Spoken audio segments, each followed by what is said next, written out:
70 और 80 के दशक में अफगानिस्तान कुछ यूं हुआ करता था।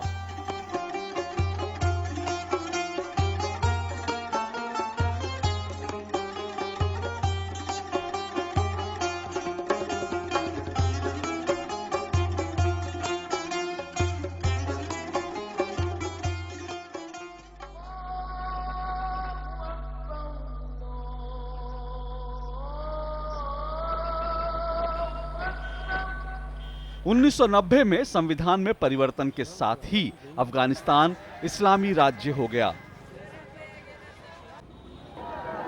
लेकिन 1992 में पूरा देश गृह युद्ध की आग में जलने लगा।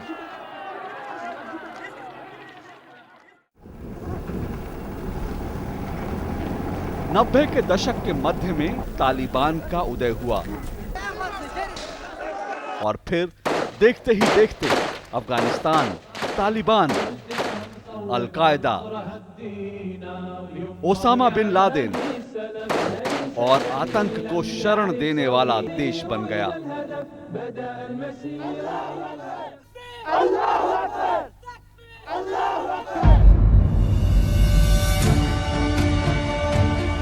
और ये सिलसिला साल 2001 में अमेरिका पर 9/11 के आतंकवादी हमले तक चलता रहा।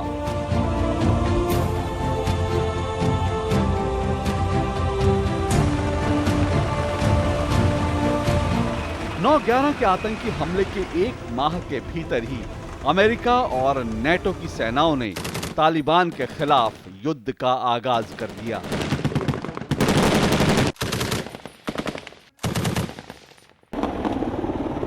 एक एक करके तालिबान के गढ़ ढहने लगे।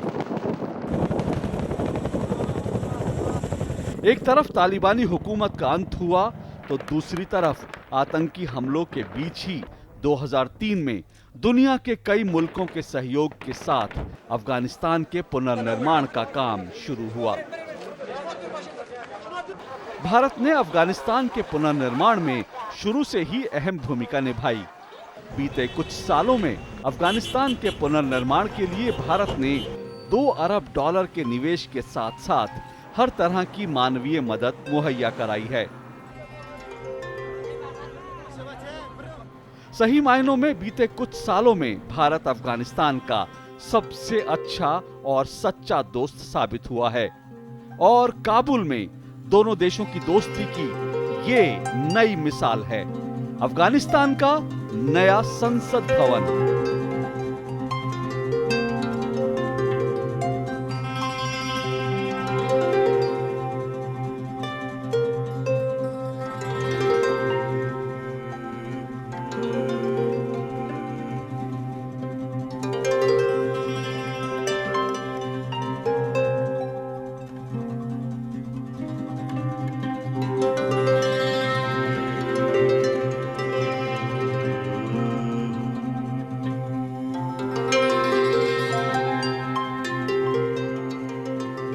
अफगानिस्तान को इस नए संसद भवन की सख्त जरूरत थी।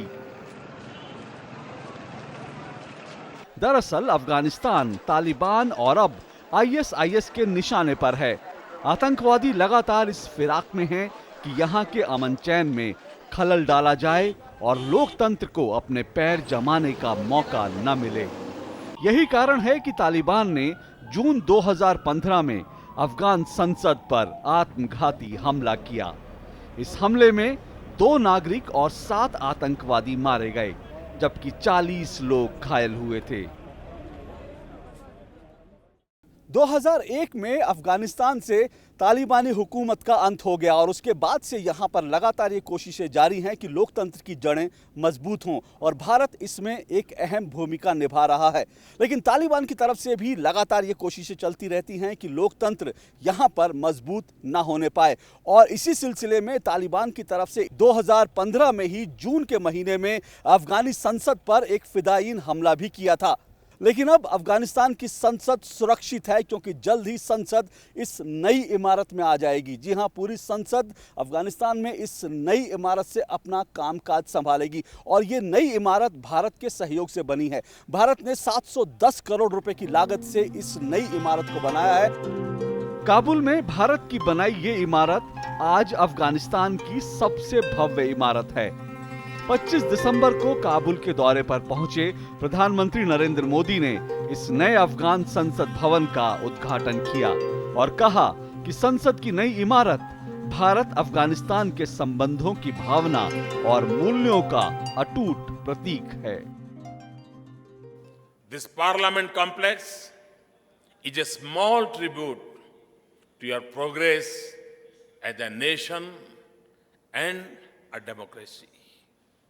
And it will stand as an enduring symbol of the ties of emotions and values, of affection and aspirations that bind us in a special relationship. Honorable members, our ties aren't as ancient as history. Afghanistan 3 दशक से ज्यादा समय तक युद्ध में फंसा रहा। इस युद्ध ने यहाँ के जनजीवन को बुरी तरह से प्रभावित किया। राजनीतिक और लोकतांत्रिक संस्थान लगभग ध्वस्त हो गए। तालिबानी हुकूमत के खात्मे के साथ ही अफगानिस्तान में धीरे धीरे लोकतंत्र की बहाली और संसदीय प्रणाली को फिर से स्थापित करने की कोशिशें शुरू हुई। 2004 में राष्ट्रपति का और 2005 में संसद के चुनाव हुए। इन दोनों चुनावों में अफगान जनता ने 50% से ज्यादा मतदान किया, जो साफ संकेत था कि गृह युद्ध और तालिबानी आतंक से उकता चुके लोग अपनी चुनी हुई शांतिप्रिय सरकार और संसद चाहते हैं। इन चुनावों के बाद अफगान लोगों की भावनाओं का ख्याल रखते हुए भारत ने यहां डेवलपमेंट और डेमोक्रेसी यानी विकास और लोकतंत्र को मजबूत बनाने के लिए अपने प्रयास तेज कर दिए और इसी के तहत 2007 में भारत ने अफगानिस्तान की संसद को नई इमारत देने का ऐलान किया और इसके लिए काबुल में मुख्य शहर से 16 किलोमीटर दूर दारुल अमन पैलेस के सामने इस जगह को चुना गया। 1920 में बना दारुल अमन पैलेस अफगानिस्तान के राजा अमानुल्लाह खान का महल था। गृह युद्ध के दौरान 90 के दशक में मुजाहिदीनों ने इस दारुल अमन यानी शांति के महल को खंडहर बना दिया। हालांकि अफगानिस्तान सरकार ने कोशिश की कि इस महल का जीर्णोद्धार करके इसे संसद भवन बना दिया जाए, पर ये कोशिशें नाकाम रहीं और इसके बाद ही दारुल अमन पैलेस के सामने ही अफगानिस्तान को संसद की नई इमारत देने का जिम्मा भारत ने उठा लिया। अफगानिस्तान बीते करीब 25 सालों से आतंकवाद, विध्वंस और पुनर्निर्माण की प्रक्रिया से गुजर रहा है। 2001 में जब यहां पर तालिबानी शासन का अंत हुआ, उसके बाद अफगानिस्तान के पुनर्निर्माण की प्रक्रिया शुरू हुई। एक नए अफगानिस्तान को बनाने की प्रक्रिया शुरू हुई और भारत पहले दिन से ही अफगानिस्तान के पुनर्निर्माण में एक अहम रोल निभाता रहा है। हालांकि तालिबानी या फिर कह सकते हैं कि जो तमाम आतंकी गुट हैं, उनको कभी भी ये रास नहीं आया कि भारत अफगानिस्तान के पुनर्निर्माण में कोई भी भूमिका निभाए। लेकिन आप देख सकते हैं कि तालिबान ने और आतंकवाद ने अफगानिस्तान को दरअसल क्या दिया। ये राजा का महल है जो आज पूरी तरह से खंडहर में तब्दील हो चुका है। ये दिखाता है कि तालिबान ने, आतंकवाद ने अफगानिस्तान को क्या दिया और भारत ने इस पुनर्निर्माण की प्रक्रिया में ये अफगानिस्तान को दिया है। ये आप देखिए, ये अफगानिस्तान की संसद की नई इमारत है जो ये कह सकते हैं कि अफगानिस्तान के लोकतंत्र को दुनिया के सबसे बड़े लोकतंत्र की तरफ से एक उपहार है, एक तोहफा है। ये अफगानिस्तान की नई संसद है। भारत ने काबुल में अफगान संसद की नई इमारत को बनाने का ऐलान 2007 में किया था, पर इमारत का निर्माण 2 साल बाद 2009 में जाकर शुरू हुआ। केंद्रीय लोक निर्माण विभाग CPWD को निर्माण का जिम्मा सौंपा गया, पर अपने देश से 1000 किलोमीटर से भी ज्यादा दूरी तय करके किसी दूसरे मुल्क में जाकर इतनी बड़ी इमारत बनाना आसान काम नहीं था, खासकर ऐसे मुल्क में जो बम, बंदूकों और फिदायीन धमाकों के बीच जी रहा हो। इसलिए जब CPWD ने टेंडर निकाला तब शुरू में किसी भी कंपनी ने इस काम में दिलचस्पी नहीं दिखाई। हालांकि धीरे धीरे चीजें बदली और भारतीय कंपनियों ने निर्माण कार्य शुरू कर दिया। It is so risky here to work because we also took interest to see, because already we are working here since 2002, immediately after the war is over, in especially in road projects. So started with see Kandahar spin bolt, then Kabul Kandahar, Kandahar Herat. So many projects, almost 2000 crore works have been completed, road projects in Afghanistan.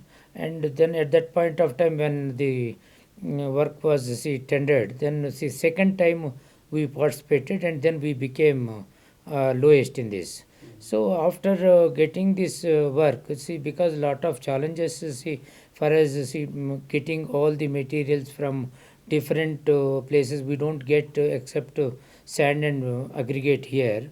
All metal, even steel, we imported from Ukraine, and then all marbles from Dubai, and the manpower, designs, everything from India.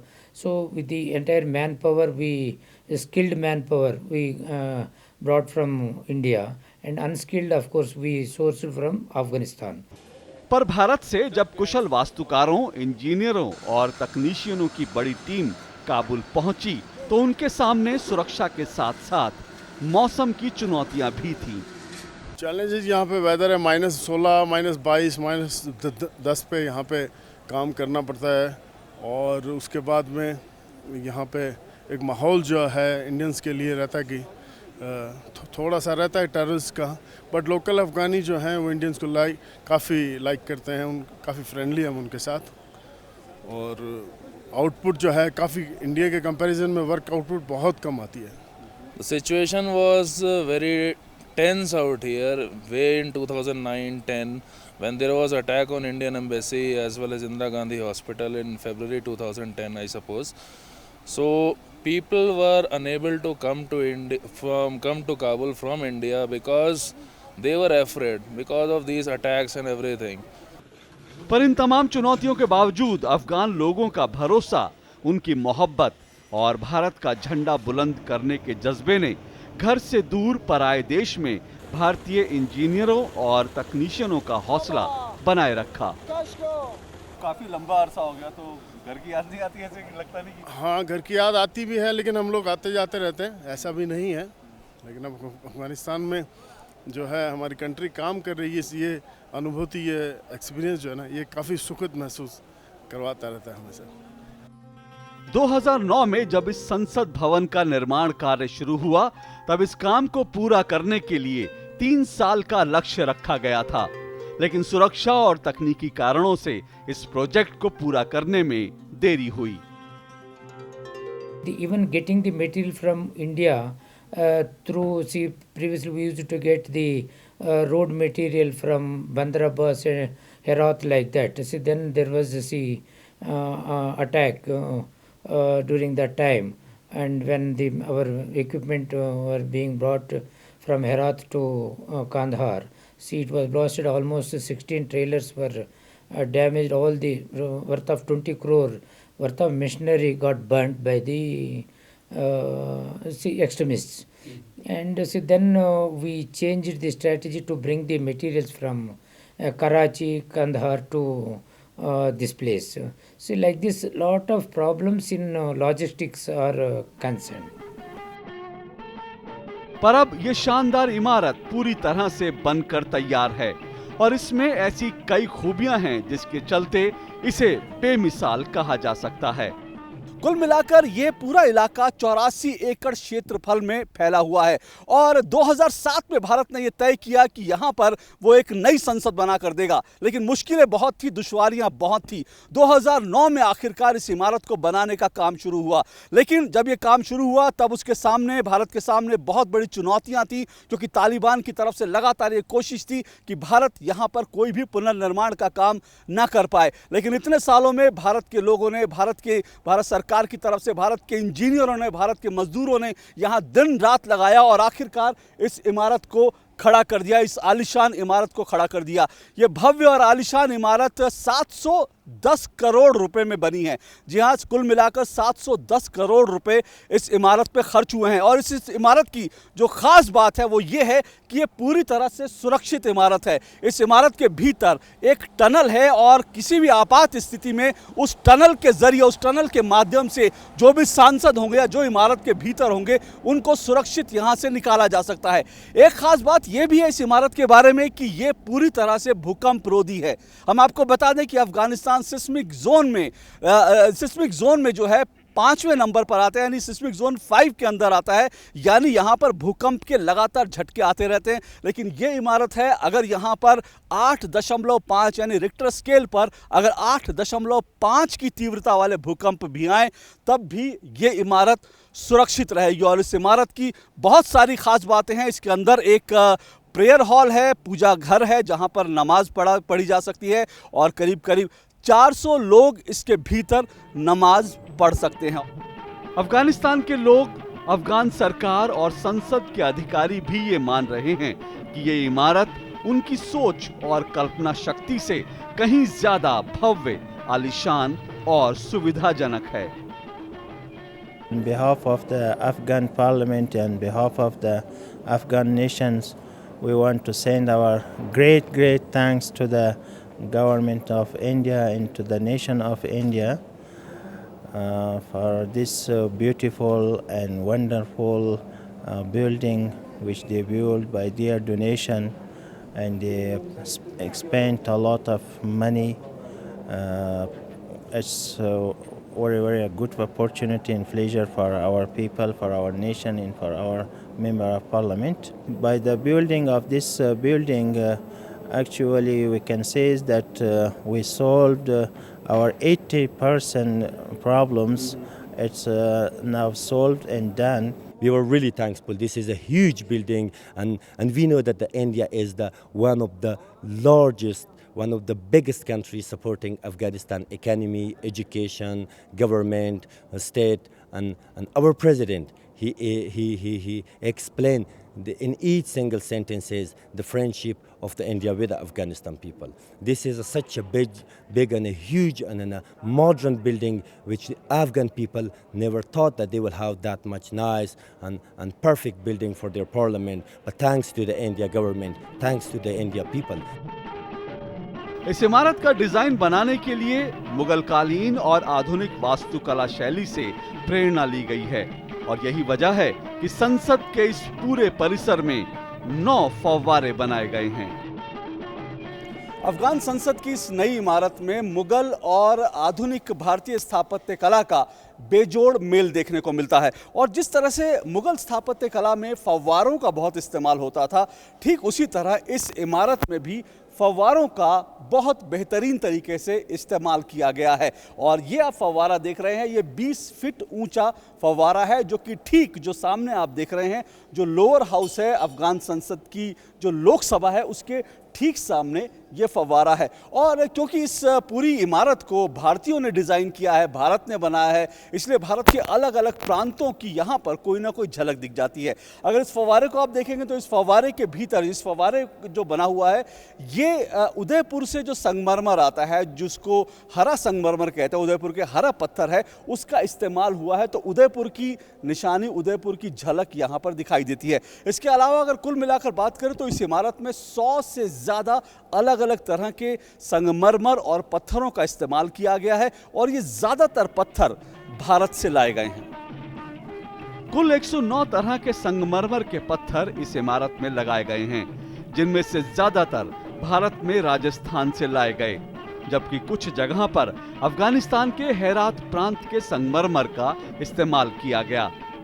नए संसद भवन में कुल 4 block हैं, जिनमें सबसे बड़ा block है वुल्सी जिरगा सदन का, यानी अफगानिस्तान की नेशनल असेंबली का निचला सदन। अफगानिस्तानी संसद का ये लोअर हाउस यानी कि निचला सदन है। एक तरह से कह सकते हैं कि ये अफगानिस्तानी संसद की लोकसभा है, जिसे यहाँ पर स्थानीय भाषा में वुल्सी जिरगा कहा जाता है। ये बहुत भव्य हॉल है और इस अगर हॉल में आप गुंबद देखेंगे तो बहुत ऊंचा गुंबद, करीब करीब 36 मीटर ऊंचा गुंबद है। और इस सदन में मेरे ठीक पीछे आपको दिखाई देगा यहाँ की जो नेशनल असेंबली है उसका प्रतीक चिन्ह दिखाई देगा। इस प्रतीक चिन्ह में पर्शियन भाषा में सबसे ऊपर लिखा है अल्लाह अकबर, और उसके नीचे अगर आप देखेंगे तो उसके नीचे लिखा है national assembly of Islamic Republic of Afghanistan, और सबसे नीचे लिखा है वुल्सी जिरगा, यानी कि यहाँ की जो लोकल भाषा में, पर्शियन भाषा में वुल्सी जिरगा यानी कि यहाँ का लोअर हाउस। इस सदन में कुल मिलाकर 294 लोगों के बैठने की व्यवस्था है, यानी कि 294 सांसद यहाँ पर बैठ सकते हैं। ऊपरी सदन हालांकि निचले सदन जितना विशाल तो नहीं है, लेकिन इसकी खूबसूरती देखते ही बनती है।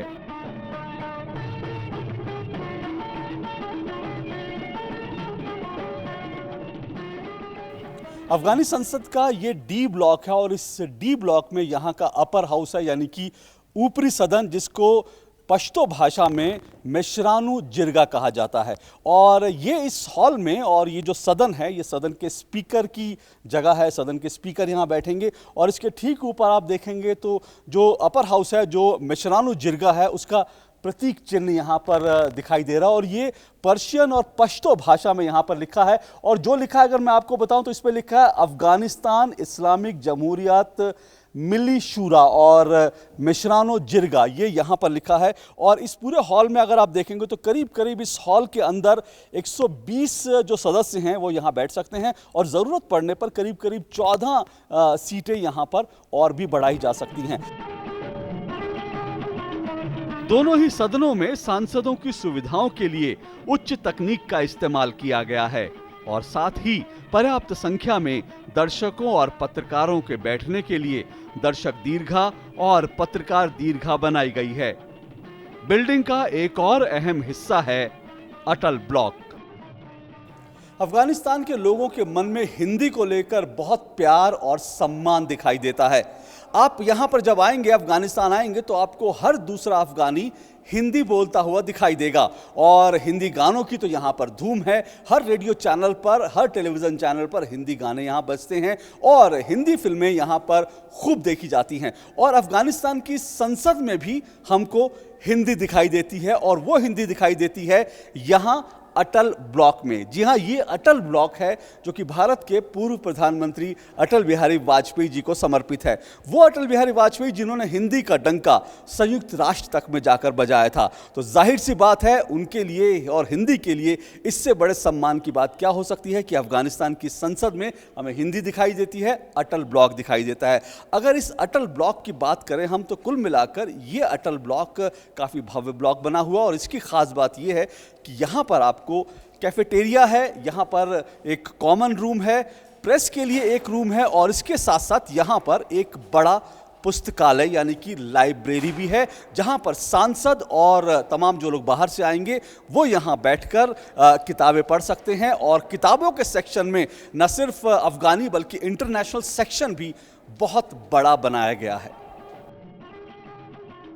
काबुल में खड़ी अफगान संसद की ये इमारत भारत अफगानिस्तान की दोस्ती का नया प्रतीक बन गई है। और ये दोस्ती सिर्फ दो मुल्कों की ही नहीं है, बल्कि इस इमारत ने सैकड़ों भारतीय और अफगान लोगों को भी दोस्त बना दिया है।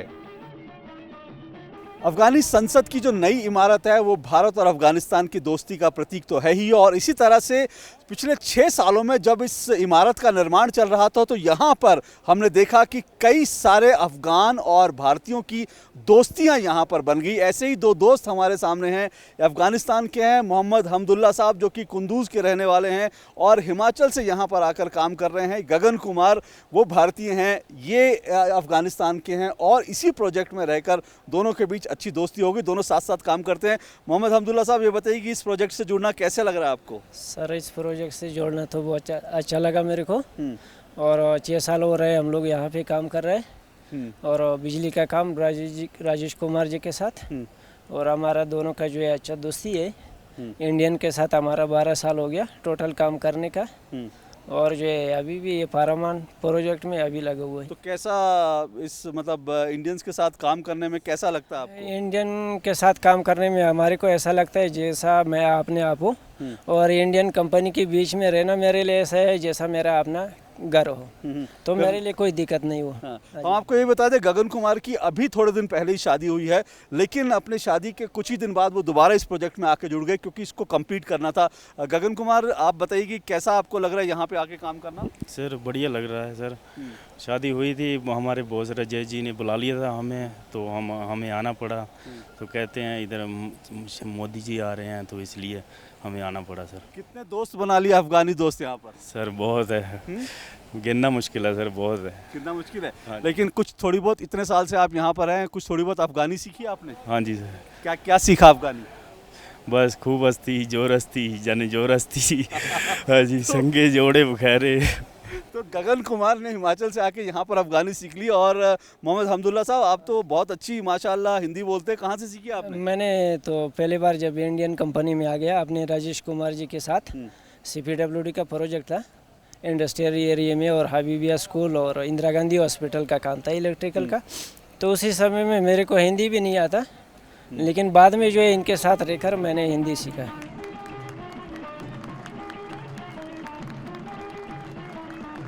25 दिसंबर को जब प्रधानमंत्री नरेंद्र मोदी ने काबुल में नए संसद भवन का उद्घाटन किया और वहां के सांसदों को संबोधित किया, तब नरेंद्र मोदी ने भी भारत और अफगानिस्तान के लोगों की दोस्ती की कई मिसालें दी और अफगान सांसदों का दिल जीत लिया।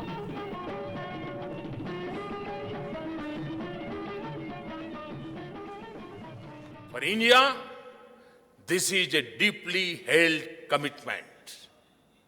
Your suffering is our pain.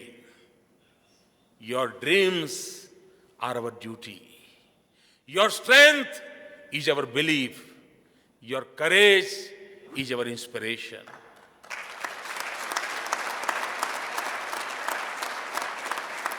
Above all, your friendship is our honor.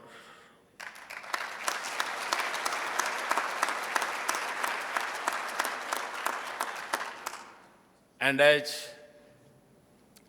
Hindi cinema's most famous Pathan character, Sher Khan,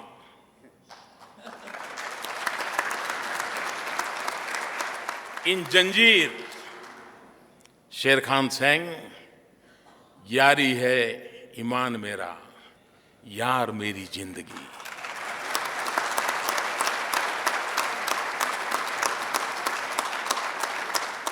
Friendship is my faith. Friend is my life. This is the creed of Afghans and Indians. नमस्कार, अफ़गानिस्तान से।